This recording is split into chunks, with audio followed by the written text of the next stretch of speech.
There's a guy at the office who drives a Porsche, wears a different watch every week, and always picks up the check at lunch. Everyone assumes he's doing well. Really well.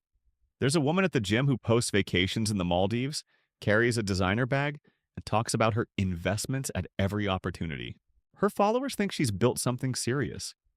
There's a couple in the neighborhood who renovated the house, bought two new cars in the same year, and throw parties that look like they belong in a magazine.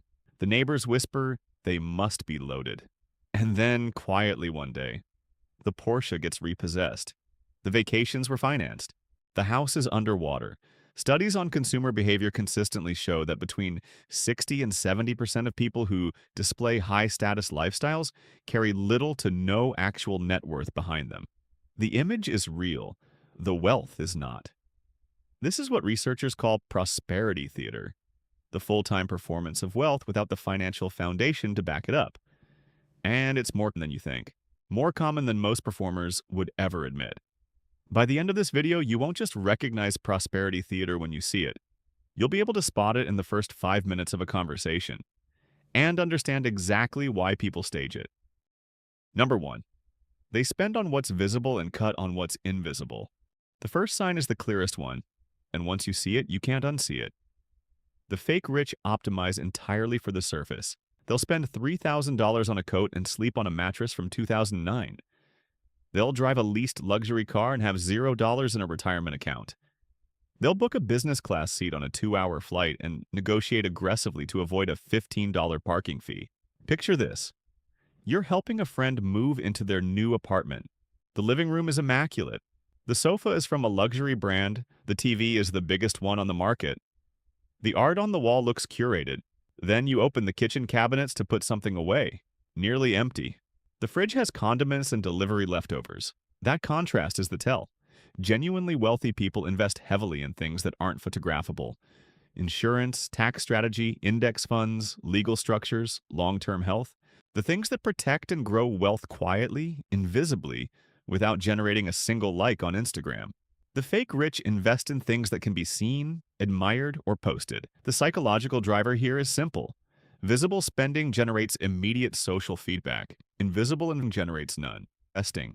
And for someone running a prosperity theater, the applause is the whole point. Studies on household spending patterns suggest that people performing wealth spend anywhere from 20 to 30% of their income maintaining appearances. People actually building wealth spend closer to 2 to 5% on those same categories. That gap, compounded over decades, is the difference between financial freedom and financial theater. Number 2, they talk about money constantly. Here's something counterintuitive. The more someone talks about money, the less likely they are to actually have it. Not always, but far more often than people realize. This person. Every conversation circles back to how much something cost, how good a deal they got, or how much they're about to make. They mention their income unprompted. They tell you the exact price of their watch within minutes of meeting you. They reference their earnings in context where it's completely irrelevant. And notice the tense. It's almost always future tense. A big deal closing next month. An investment that's about to pay off. Something massive in the works. The money isn't real yet, but they talk about it as if it's already deposited. That's the tell. Genuinely wealthy people talk in past tense or present tense. They built something. They own something. The fake rich live in a permanent future where everything is about to happen because the present doesn't match the image they need to project. There's a term in behavioral psychology for this. Conspicuous signaling. And the research is consistent. The people with the most to prove signal the loudest. Wealth that needs an audience isn't wealth. It's a performance looking for applause. Number 3, they upgrade lifestyle the moment income goes up. And this is where the trap closes. Most people, when they earn more, spend more. That's human. But the fake rich do something more extreme. They spend slightly more than they earn. Every single time the number goes up. A raise comes in. A new car payment follows within weeks. A bonus hits the account on Friday. By Monday, a vacation is booked on credit. A contract closes. The apartment upgrade happens before the money clears. There's never a gap between earning more and spending more, which means there's never a moment where wealth actually accumulates. Economists call this lifestyle inflation. The more precise term is the hedonic treadmill, the phenomenon where every new level of consumption quickly becomes the baseline, making the previous level feel like deprivation. The person earning $50,000 and spending $52,000 has the same financial trajectory as the person earning $300,000 and spending $310,000. Different stages, identical pattern. The actually wealthy treat income increases differently. A raise is an opportunity to widen the gap between earning and spending. For the fake rich, a raise is permission to upgrade the performance. Number 4, they lease everything that looks expensive. This one has become so normalized that most people don't even recognize it as a red flag anymore. When you lease a car, you're paying for the steepest depreciation years of that vehicle's life, and then handing it back.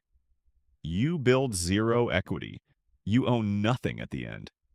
And then you start over paying those same costs all over again on a fresh vehicle.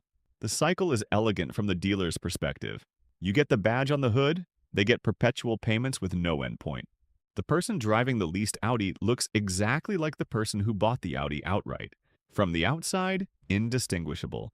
From the balance sheet, completely different realities. And it doesn't stop at cars. The fake rich lease lifestyles, rented status, financed appearances, monthly payments on things that depreciate while the debt compounds, the watch on installments, the designer bag on a credit card carrying 24% interest. By the time it's paid off, they've spent 30% more than the sticker price on something, worth half of what they originally paid. Ownership builds net worth. Leasing builds the appearance of net worth. One shows up on a balance sheet, the other just shows up on Instagram. Number 5, they name drop brands instead of experiences or knowledge. Genuinely wealthy people talk about what they've done, what they've learned, where they've been. The fake rich talk about what they own and what it cost. There's a specific vocabulary that emerges. It's not "I went to Japan last spring." It's "I flew business class to Tokyo on points from my Amex Platinum." It's not "I've been reading a lot about behavioral economics." It's "I just picked up this first edition. Do you know what these go for now?" Everything becomes a vehicle for signaling. The experience itself is secondary to what it communicates about status. Watch this pattern at dinner. Someone asks what they did over the weekend. The fake rich answer with brands. The actually wealthy answer with stories. One is performing, the other is living. The irony is that the brand dropping rarely impresses the people it's designed to impress. It impresses people with less. The actually wealthy recognize it immediately for what it is, and it signals the opposite of what's intended. Number 6, they're always about to close something big. This one might be the most specific tell of all. There's always a deal in the pipeline, always an investment about to mature, always a partnership that's going to change everything once it finalizes. The details shift over time, but the structure stays constant. Massive upside. Just around the corner, not quite here yet. 6 months later, that deal quietly disappears from the conversation. No announcement, no acknowledgement. Just replaced by a new opportunity, equally imminent, equally transformative. This pattern exists because projecting future wealth costs nothing. Anyone can claim a deal is closing. Anyone can describe an investment portfolio in vague, impressive terms. The future is impossible to fact-check in real time. People who have actually built wealth talk about what they've built, not what they're about to build. The fake rich live permanently in the future because the present requires documentation. Number 7, they react defensively when wealth is questioned. Someone who is genuinely secure in their financial position can handle skepticism with calm. They don't need you to believe them. The numbers exist whether or not you validate them. The fake rich cannot afford that calm. Their entire identity depends on the performance being accepted. So any hint of skepticism, a raised eyebrow, a follow-up question, a gentle challenge, triggers a disproportionate response. Ask the fake rich a simple question about their business model and watch what happens. They don't explain, they escalate. They become defensive, evasive, or suddenly very busy. The question itself feels like an attack because, for them, it is. It threatens the architecture they've built around a reality that doesn't fully exist. Confidence that requires constant protection isn't confidence. It's a costume that can't survive close inspection. Number 8, they surround themselves with people who validate the image. The fake rich curate their social circles the same way they curate their Instagram feeds. For maximum validation, minimum challenge. They gravitate toward people who are impressed by the performance. They distance themselves from people who knew them before the performance started. Old friends who remember the reality are a liability. New acquaintances who only see the image are an asset. This creates a dangerous feedback loop. The more the performance is validated, the more the performer believes it. The circle becomes a sealed chamber where the illusion is never tested, never challenged, never exposed, until reality eventually forces its way in, usually through a financial crisis that the entire social circle failed to predict because no one was allowed to see it coming. Number 9, they confuse net worth with monthly income. This is the intellectual core of prosperity theater, and it's more widespread than it should be. Monthly income is a flow. Net worth is a stock. One tells you how much is coming in. The other tells you what you've actually built. They're related, but they're not the same thing.